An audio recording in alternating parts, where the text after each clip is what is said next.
Alrighty, folks, we're back with another Hearthstone developer AMA. All kinds of questions answered. We're going to talk about wild format. We're going to talk about NFTs in Hearthstone. I don't think that's a thing, but yeah, it's talked about at least. Mercenaries comes up, handful of different topics, but I think wild is going to be the center point today.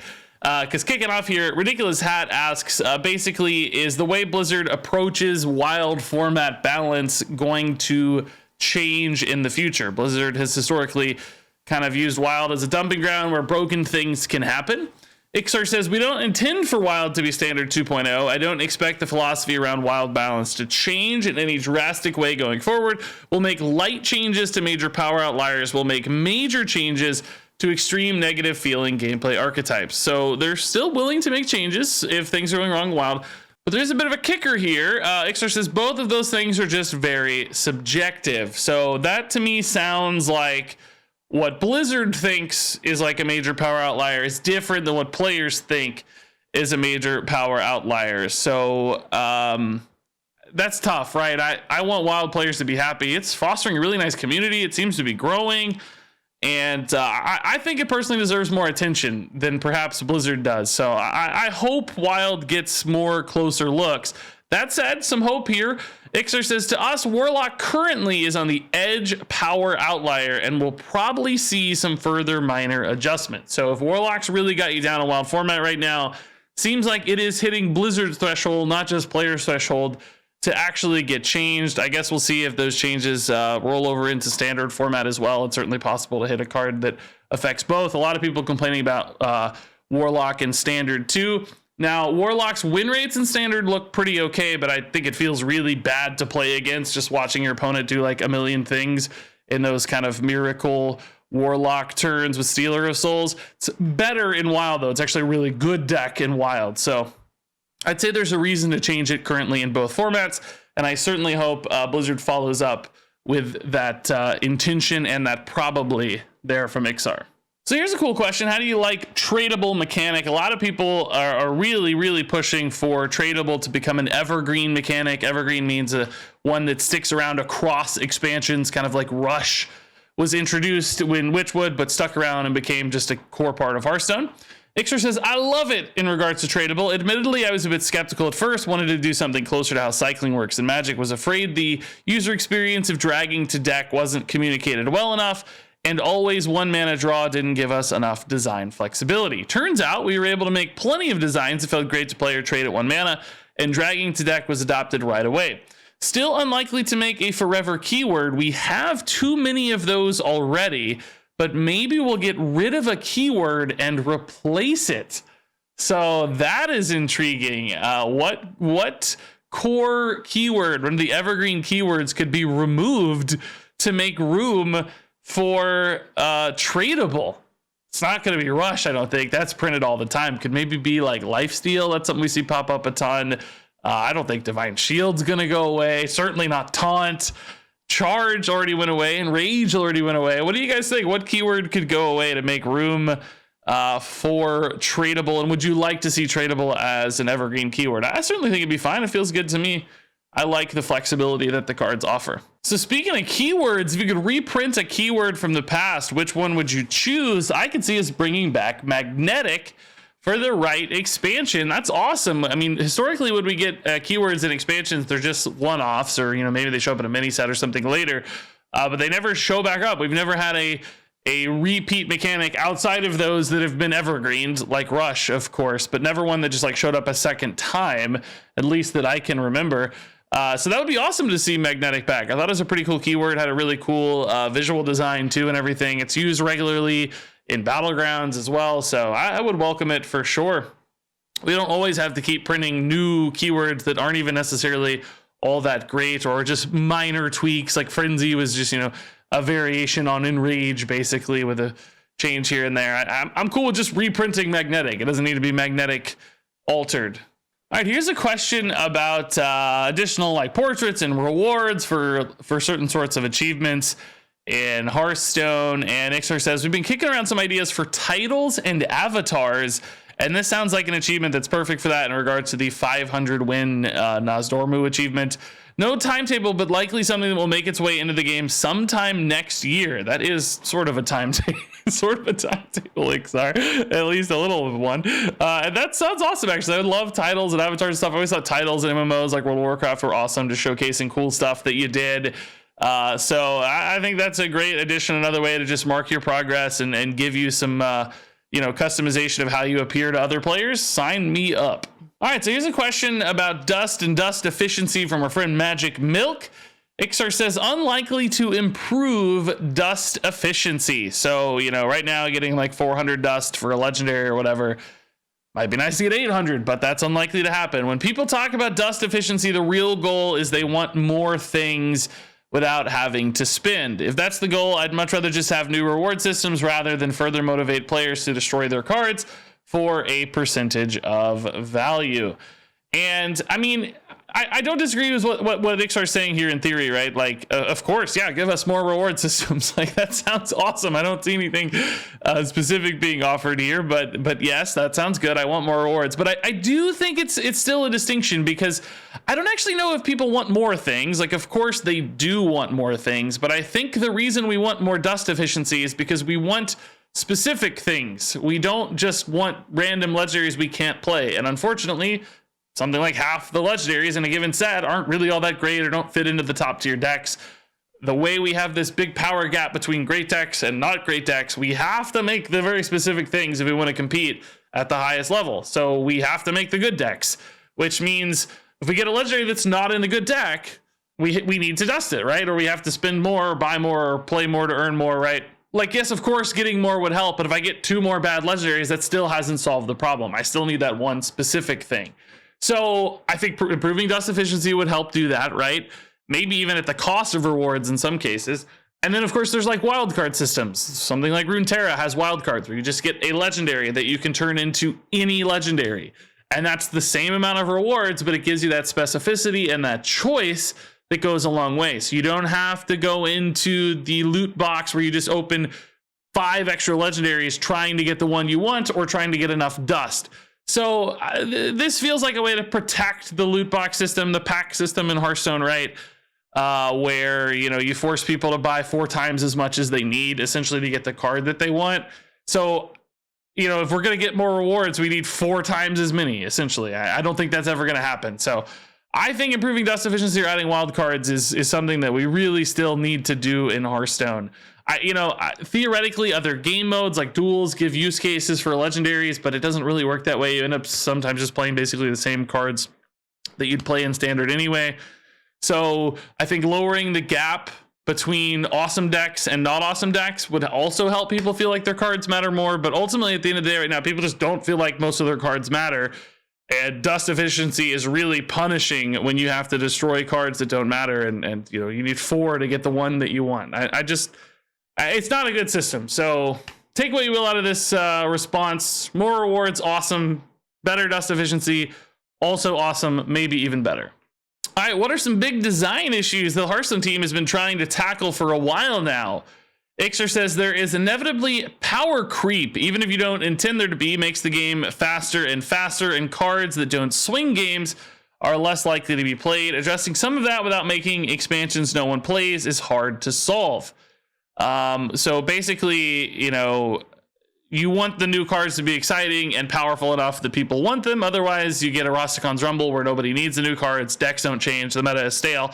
So power creep is definitely a hard nut to crack. I don't envy Hearthstone at all here. And Iksar actually talked about recently having a big reset at standard format rotation, lowering the power level of cards so that they can kind of keep the creep in check while maintaining like internal consistency across expansions so that it doesn't feel like expansions are dead. Going on, he says, another big one is that you always feel behind if you are new or coming back. Even if you come back on rotation day, there are still 3 big sets and 3 mini sets you don't own that are still in standard.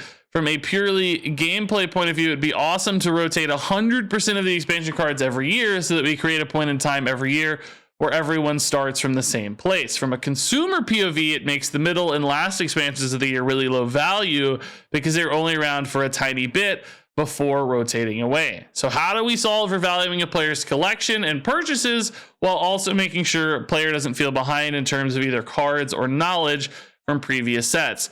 It's difficult. I acknowledge that sounds very difficult as well. Like, you want people to be able to jump in. They need cards to jump in. That means they have to catch up to all the cards they've missed. If you instead rotate, everybody feels like they're getting ripped off because their cards are only good for a couple months. Now, for the record, a dust system that was a little more forgiving might be a fix to this problem, because you could turn the cards rotating into new cards without as much of an overhead cost. Now, that's problematic for Blizzard because, of course, they do still have to make money. We understand that. There has to be a profit incentive for Blizzard, or there's no reason for the game to exist. It's just where those thresholds lie between what's good for the player, what's enough for Blizzard. You know, companies can get a little greedy sometimes. So anyway, Call of Duty is awesome at this. You can be away from Call of Duty for years, decide to come back on a new game release, didn't feel on the same page with everyone else who was playing. Yes, and Call of Duty, you pay $60 and you get the entire experience. What if you just paid $60 every expansion and got all the cards? What if you just got a season pass where you just paid $60 and every card in standard format was available to you? And it was basically like, you know, $15 a month or something equivalent, because $60 over 4 months for an expansion period. The answer's right there, right? You just pay $60 for Call of Duty and you have Call of Duty. You come back, you pay $60 for the next one, you have Call of Duty. Of course, they have some free-to-play stuff now, like Warzone and everything. But what if you paid $60 and you just got Hearthstone? Instead of getting, you know, $80 for 80 packs or whatever, and only getting a third of the game, and only getting a third of the game every 4 months, just pay $60 and you got the game for the next 4 months, right? I don't know. I mean, there's obviously a shift there where, like, once people do that, their cards don't matter. You want ownership of cards. I get it. I understand there's some downsides there. It's not totally that simple, but I don't know. I feel like it would solve a lot of problems. What do you think? Is that a good idea? Is that a bad idea? Would you like the game better if you just spend $60 and not everything? Or do you think that you need to own cards? I think you could have $60, have access to everything, but you could own cards cosmetically so that golden cards still matter, diamond cards, etc., right? Whatever, alternate arts or something, if they put those in, that would become the pack system, and everybody else would just get to play the game for a fixed cost, much like Call of Duty. I don't know. I haven't thought about this a lot. I kind of just went off on a rant there, but what do you think? Would that make sense or not? Speaking of purchases and such, Liam asks, wild packs help, but are there any ideas to make wild cards more accessible for newer players? Iksar says, we intentionally obfuscate wild from newer players because it's a very complex mode for someone trying to understand the game. I actually think that's totally reasonable. There's so many cards in wild. It's definitely something somebody who's more advanced and more engaged and plugged in is going to find joy out of than somebody who's brand new. Trying to parse all of that information can be just absurd.